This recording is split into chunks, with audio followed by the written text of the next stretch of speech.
Hello and welcome to House of Loki Presents. House of Loki Presents is a quarterly anthology where we tackle a different theme every time. The theme this time is spooky stories.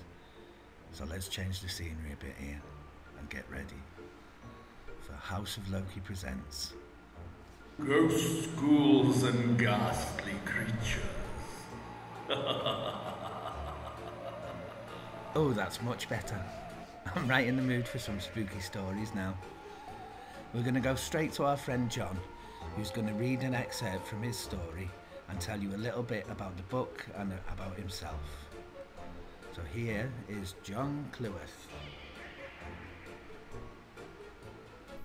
Hi everyone, my name's John Clewarth and I write scary stories for children. And the reason that I write scary stories is because they're the kind of stories I like to read as well. And hopefully, if you're watching this, then maybe you like to read scary stories too. We have a new book coming out from House of Loki called Ghosts, Ghouls, and Ghastly Creatures. And it's got lots and lots of different stories in it. And my story is just one of them. My story is called Aidens Look. And it's about a boy who moves to a new school and makes some new friends. And his two best friends are Harry and Noah. And the little chunk of the story that I'm going to read for you just now is where they've gone camping in the middle of a field in the middle of the night. And it's near some arched bridges and lots of bushes and trees. And they're just about to settle down for the night. And this is what happens. For a while they lay back, consuming sweets and saying very little. Darkness had fallen almost completely now, and Noah was about to pull the zip up on the tent, when they heard a rustling in the thick bushes outside the canvas. Harry was about to speak, but Noah put a finger to his lips and crept through the doorway. He was closely followed by Harry and Aiden.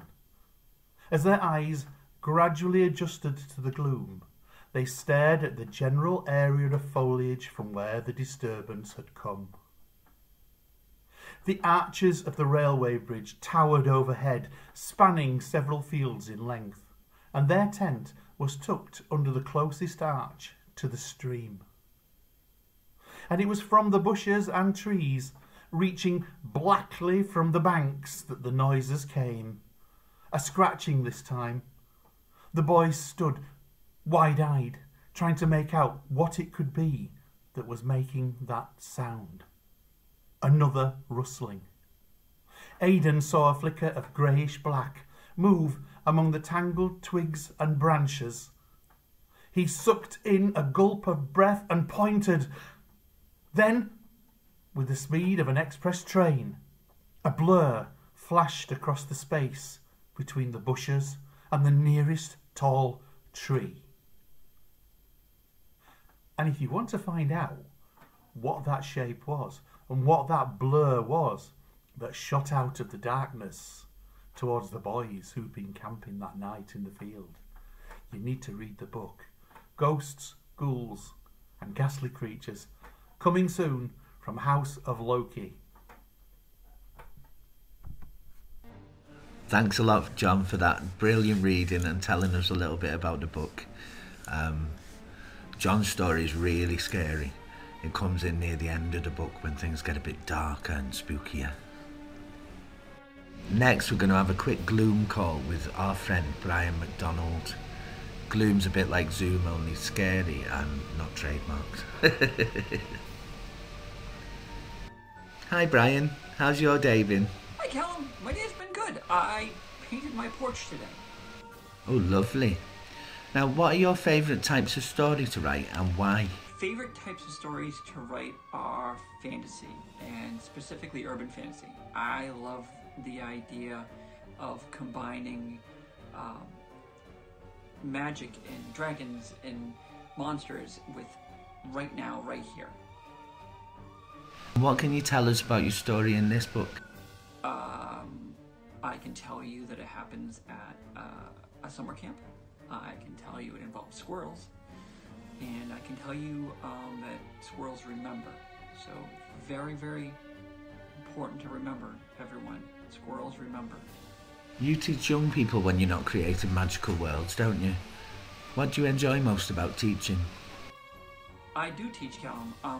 I'm an intensive special education teacher, and the thing that I love is I love that moment when the light goes on, the moment when my student has been working so hard at something and then it makes sense, and you can see it makes sense, and they feel so proud of themselves because they made a huge accomplishment. I love that.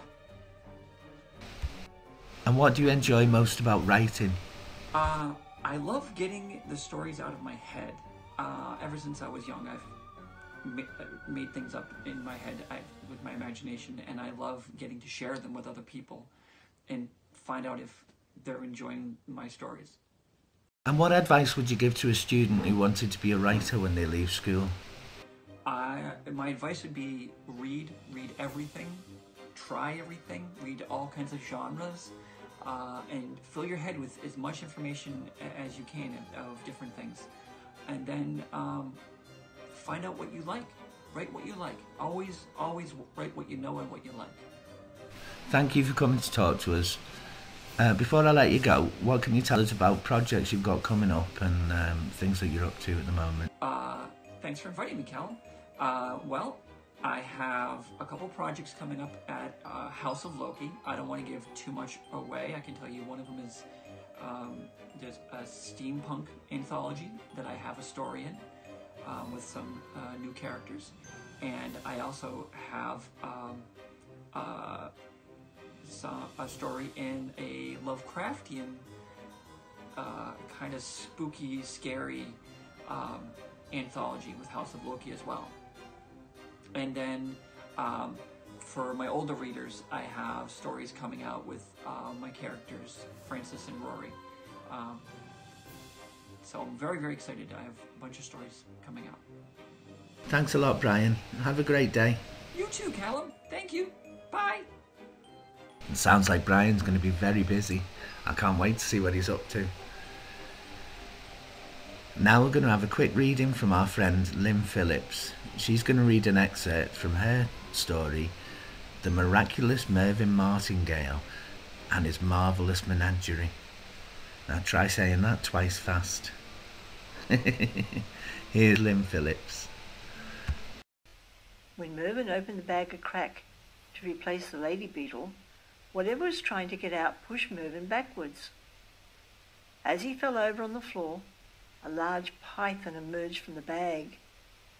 It slithered across the floor and peered at the family through beady black eyes. Its tail swayed in a mesmerizing pattern. Mervyn Martingale tried to drag it back into the bag, but it was too heavy and strong. Mr. and Mrs. Rutherford leaned back in their seats, but Lucy and Tim pushed forward to get a better look. The baby reached out her hands and babbled. The snake's tongue flicked in and out as it slid towards the baby. "No!" shouted Martha Rutherford. But it was too late. The giant python opened its mouth wide and swallowed Izzy. Mr. and Mrs. Rutherford gasped. Mervyn Martingale's eyes stood on stalks like the purple creature. His face went red. I was afraid that might happen. I'm so sorry," he blurted. Sorry? Make him spit her out," Martha Rutherford yelled. Her face was as white as a sheet. "William, please do something." Mervyn Martingale looked agitated. He wrung his hands in despair. The bulge where the baby was lodged was very plain to see. He wasn't sure what was the best thing to do. The python writhed. The lump in his stomach was bouncing up and down rapidly. His eyes crossed, and he looked decidedly uncomfortable before he emitted an enormous sneeze. It rattled the windows, but more importantly, baby Izzy shot out of his open mouth onto the rug, where she sat happily gurgling. Martha Rutherford fainted. Lucy hurried to pick up her little sister, but apart from being covered in dripping mucus, she appeared unharmed. William Rutherford rushed to get some water for his wife. The python curled up in front of the wood burner and went to sleep. The baby reached out again for the giant serpent. "No, Sissy," Tim said, and tried to distract her with a toy snake. The baby pushed the toy away and crawled towards the python. Lucy scooped her up. "I think I'd better wash all that goo off you," she said. Izzy objected loudly, calling out, "Nakey, nakey," and reaching for the python. The python slithered towards her, but Lucy grabbed Izzy and removed her to the bathroom. With the baby gone, the python lost interest. He returned to the warmth of the fire, curled up, and went back to sleep. Scary rhymes. So I'm going to read one of those to you before I let you go. Thank you for joining us on the first episode of House of Loki Presents. The next episode will be fantasy stories, wizards and fairies and magic and mischief.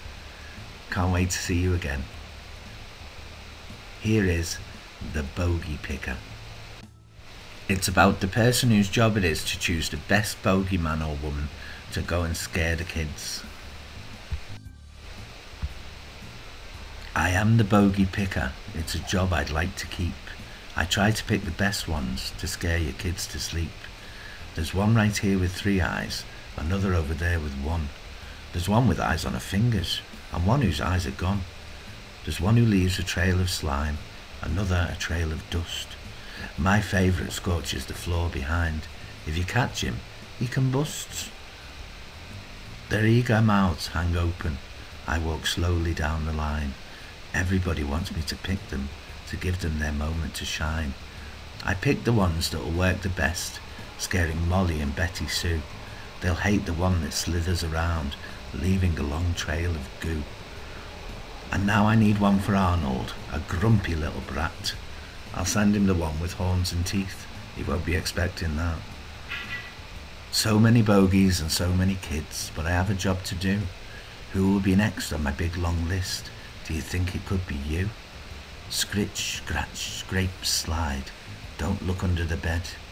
If the closet door creaks open, pull the covers over your head.